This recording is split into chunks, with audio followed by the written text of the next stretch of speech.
وَإِذَا قِيلَ لَهُمْ آمِنُوا كَمَا آمَنَ النَّاسُ قَالُوا أَنُؤْمِنُ كَمَا آمَنَ السُّفَهَاءُ أَلَا إِنَّهُمْ هُمُ السُّفَهَاءُ وَلَكِنْ لَا يَعْلَمُونَ۔ دراصل مدینہ کے منافق اپنی قوت اور بل بوتے اور مرتبہ اور سٹیٹس پر وہ یہ گمان کرتے تھے اور انہیں یہ یقین تھا کہ مسلمان اور ان کا دین زیادہ دنوں تک ٹھہرنے والا نہیں ہے۔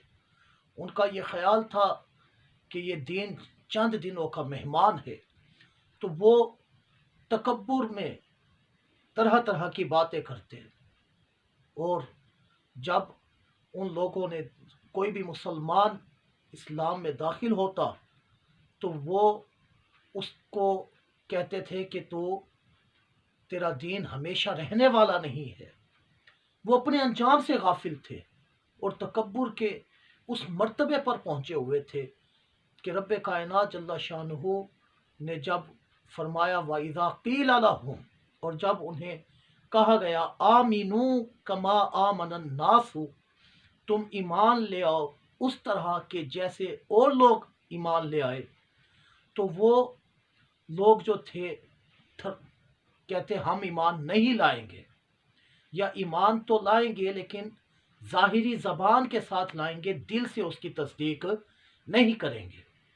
اب یہاں پر جو ہے بات یہ تھی کہ رب کائنات جل شانہ نے فرمایا کہ تم ایمان لے آؤ جس طرح کے لوگ ایمان لے آئے، اور لوگ جس طرح ایمان لے آئے۔ اگر اس سے مراد صحابہ کرام، الناس سے مراد صحابہ کرام لیا جائے تو پھر اس سے مراد یہ ہوگا، ظاہر یہ ہوگا کہ تم تمام صحابہ کی پیروی کرو اور ان کے نقش قدم پر چلو، یہی تمہارے لیے رشد و ہدایت کا باعث بنیں گے۔ اور اگر اس سے مراد عام مؤمنین مراد لیے جائیں تو پھر یعنی تمہارے جو سلف، تمہارے صالحین ہے، تم ان کے ایمان جیسا ایمان لے آؤ۔ یعنی وہ اگر سلف صالحین جو ہے جس کام کو نیک کر کے کیا کرتے تھے، نیک سمجھ کر کیا کرتے تھے، تو تم بھی وہ کام کرو، انہی کے طریقے پر ایمان لے آؤ۔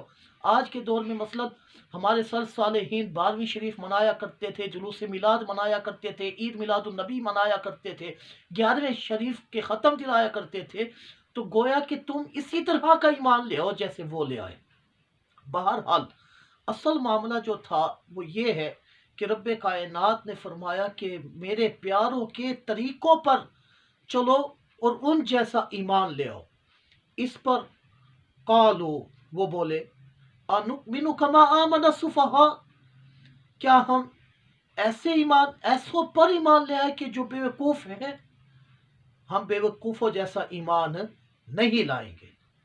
یہاں اللہ کے پیاروں کو، اللہ کے دین کے مددگاروں کو ان لوگوں نے بے وقوف کہا۔ اللہ اکبر۔ پتہ چلا اس سے کہ اللہ کے پیاروں کو ہمیشہ لوگوں سے اذیتیں اور تکالیف اور مصیبتیں پہنچتی رہی ہیں۔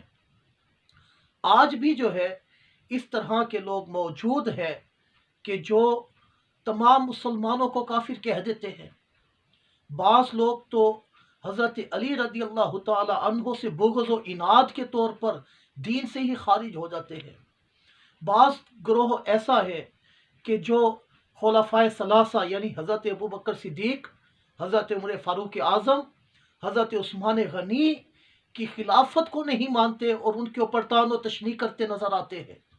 کسی کو دیکھے تو وہ ائمہ مجتہدین کی خلاف ورزی کرنے پر جو تلا ہوا ہے اور ان کے خلاف جو ہے لب کشائی کر رہا ہے۔ کسی کی طرف دیکھے تو پتہ یہ چلتا ہے کہ وہ قرآن کو آڑ میں، قرآن کو بغل میں دبا کر احادیث کا اور صحابہ کرام علیہم الرضوان کی صداقت کا انکار کر رہا ہے۔ مطلب یہ کیا ہے؟ عام لوگوں کی اگر دیکھا جائے تو وہ تمام اکابرین کے خلاف ہیں کہ مزارات پر نہیں جانا چاہیے اور طرح طرح کی باتیں۔ نہیں، دیکھیے جتنے بھی اس کائنات کے اندر مذاہب ہیں، اگر ان کا خلاصہ نکالا جائے تو لوگ 5 قسموں پر ہیں۔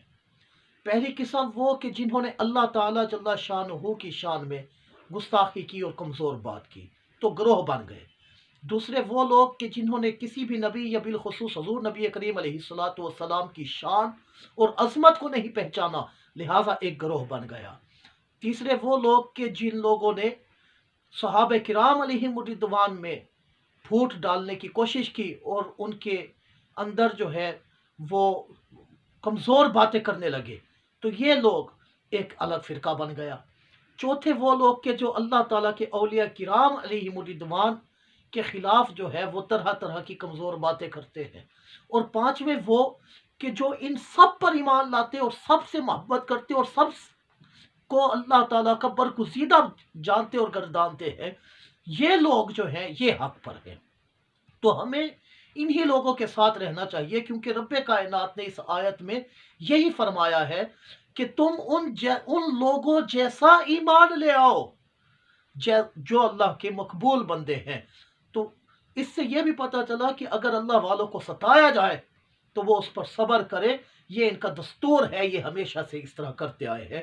لیکن رب کائنات جل شانہ ان کے صبر کا کس طرح سے انہیں جواب دے رہا ہے، اور انہوں نے اللہ کے پیاروں کو بے وقوف کہا، اور اللہ کی اپنے بندوں سے، اپنے پیاروں سے، اپنے مخلصین سے محبت دیکھیے۔ رب کائنات فرماتے ہیں الا انہم ہم السفہاء، سنتے ہو بے شک یہی لوگ بے وقوف اور احمق ہیں، ولکن لا یعلمون، اور یہ جانتے نہیں ہیں۔ دیکھو اللہ کی محبت اپنے بندوں سے کہ فرمایا یہی لوگ احمق ہیں۔ پیچھے والی آیت میں بھی اعتراض بندوں پر کیا تھا، لیکن خالق کائنات نے فرما دیا الا انہم ہم المفسدون ولکن لا یشعرون، کہ یہی لوگ جو ہیں وہ فسادی ہیں۔ یہ اللہ کا اپنے بندوں سے محبت کا انداز قربان جائیے۔